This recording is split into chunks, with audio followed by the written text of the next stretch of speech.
Yo, what's up? Shout out Hip Hop Daily. This is Jacksonville drill lyrics that really happened. Let's get into it. Rappers in Jacksonville don't just make up stories for the clout. This new generation of artists has gotten famous for rapping about real beef and crimes going on in the city, including shootings, murders, robberies, kidnappings, and more. Let's take a look at some Jacksonville rap lyrics that actually happened. Corbin got kidnapped, they found his bones where he was rot. Where's Corbin? Fulio Beatbox Remix.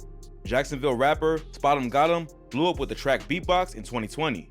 It was remixed by a ton of major names in the game, including Spot 'em Got 'em's homie, Fulio, who dropped his own version of the viral track, where he name drops a bunch of real people from Jacksonville, including a dude named Corbin, who was killed during a kidnapping. Corbin Johnson was an 18-year-old from Jacksonville, whose remains were found by police after he'd been missing for exactly a year and was last seen by his mother. On the day he went missing, he FaceTimed his friend and told her he was going to apply for a job at Amazon. His father confirmed that he had dropped him off for the interview at Amazon, then drove him to UPS to apply there as well. Corbin's father then brought him to his mother's house in Biscayne Circle after the job interviews. His father sent him a text the next morning, but didn't get a response, which he said was unusual. After the family did not hear from him for 48 hours, they officially filed a missing persons report. For about a year, the case went cold and police had no leads on what might have happened to Corbin. Until just about a year later, a man was clearing some land with a tractor in the northwest side of the city. He uncovered what looked like human remains that had been wrapped in either a plastic bag or a tarp.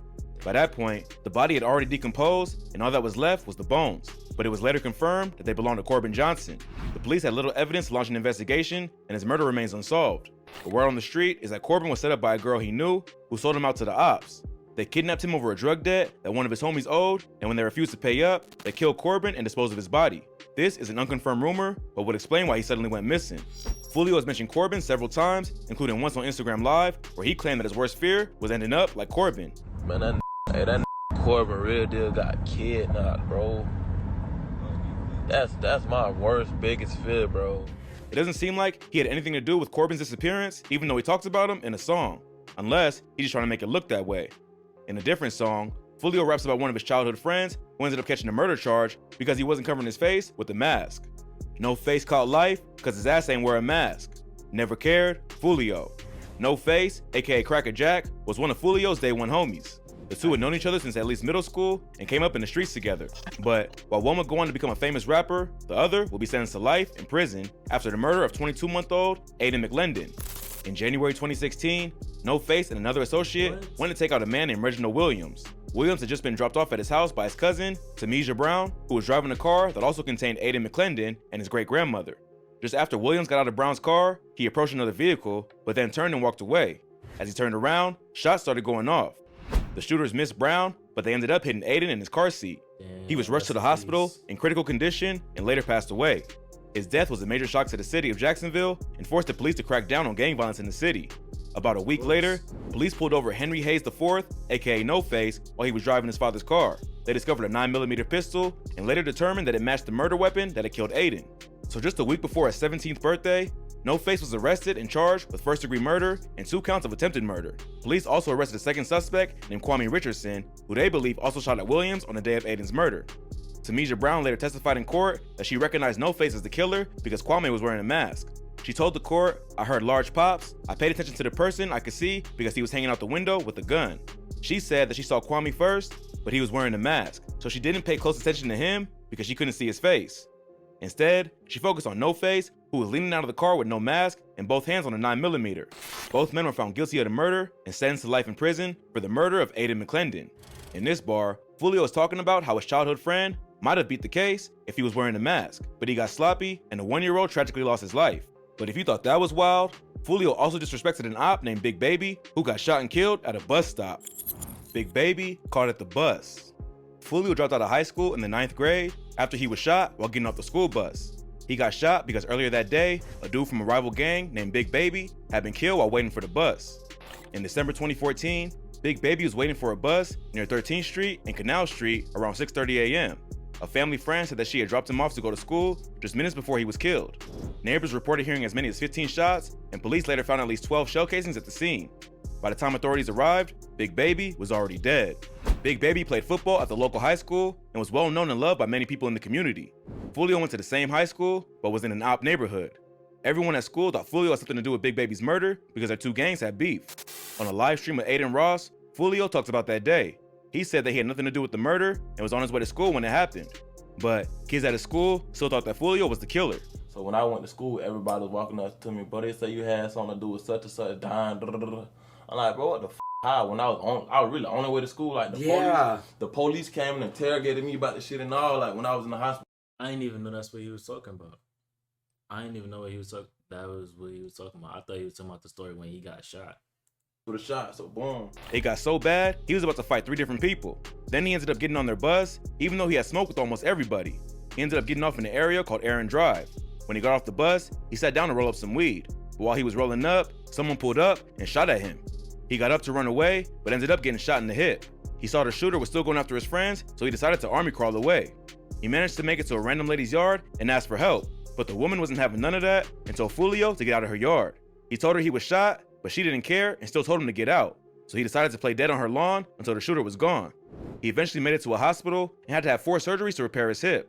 The police interrogated him about Big Baby's murder while he was recovering, but later cleared his name. After that, Fulio never returned to high school because he felt it was too dangerous.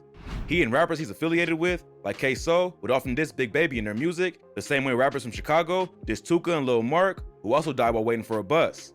So he may not have had anything to do with the murder, but his ops still aren't happy about the constant disrespect of their dead homie. But Fulio isn't the only one to rap about real situations going on in Jacksonville. This next rapper brought up the death of one of Fulio's close homies, Rod K. Rod K died because he freezed up. Spinna Benz is a rapper associated with Young and Ace and his ATK gang.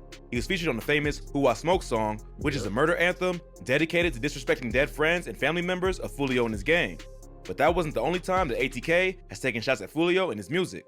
On this track, Spinna Benz disrespects rapper Rod K, who was shot and killed outside the Hilltop Apartments in November 2020. Rod K had just started to build a buzz with tracks like Strap Story and Hot Boys. It seemed like he might be the next rapper from Jacksonville to blow up, thanks to his emotional rapping style and his affiliations with Fulio. But before he could reach his full potential, he was tragically murdered. On November 20th, 2020, police responded to a call about gunshots being fired in the parking lot of the Hilltop Village Apartments in the Moncrief neighborhood of Jacksonville. Paramedics arrived and found 2 gunshot victims in the parking lot. At first, it seemed like their injuries were not life-threatening, but Rod would later pass away after being brought to the hospital. Rod K's death came just a day after the murder of another KTA affiliate who went by the name Spaz 2X. Spaz was also killed in the parking lot of the Hilltop Village Apartments, leading police to believe that the shootings were related. There are several theories about what happened to Rod K.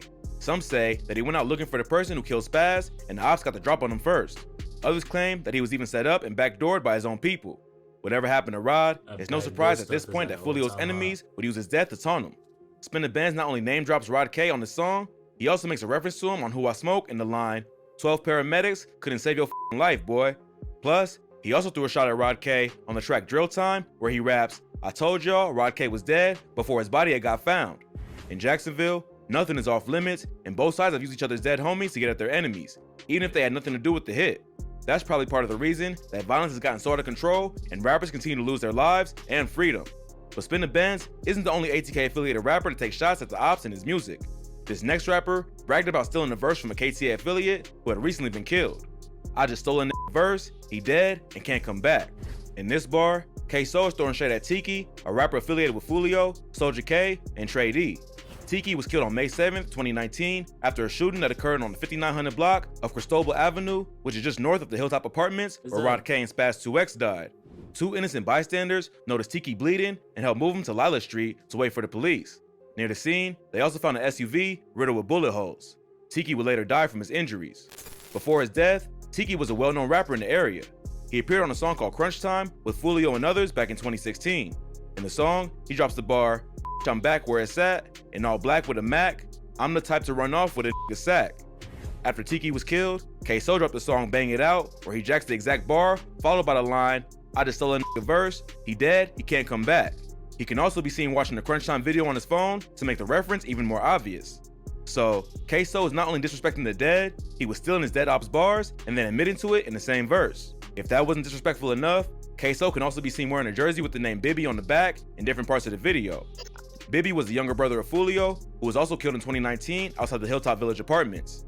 Both Bibby and Tiki would also be referenced in the chorus of the famous Who I Smoke song, bringing the disrespect of the dead to new levels. K-So would eventually be arrested for Bibby's murder, as well as the murder of another KTA affiliated rapper named Lil Buck. He's currently fighting both cases. So shouting out dead ops in songs, especially when it comes to murders you may have been involved in, probably isn't the smartest thing to do from a legal standpoint. But the war in Jacksonville has gotten out of control, and both sides are guilty of getting payback and then bragging about it in the music. These are just a few of the wildest references to real events that happened in Duval County. Yeah, that's crazy. I think that really all started from Chicago being an influence. But thank y'all if y'all stayed to the end. And I'm gonna catch y'all in the next video. We only got like a few videos left. Been knocking out videos all day. Thank you if you watched every last one. Hit me up if you want to talk on any of my social media. I definitely respond quick as I can.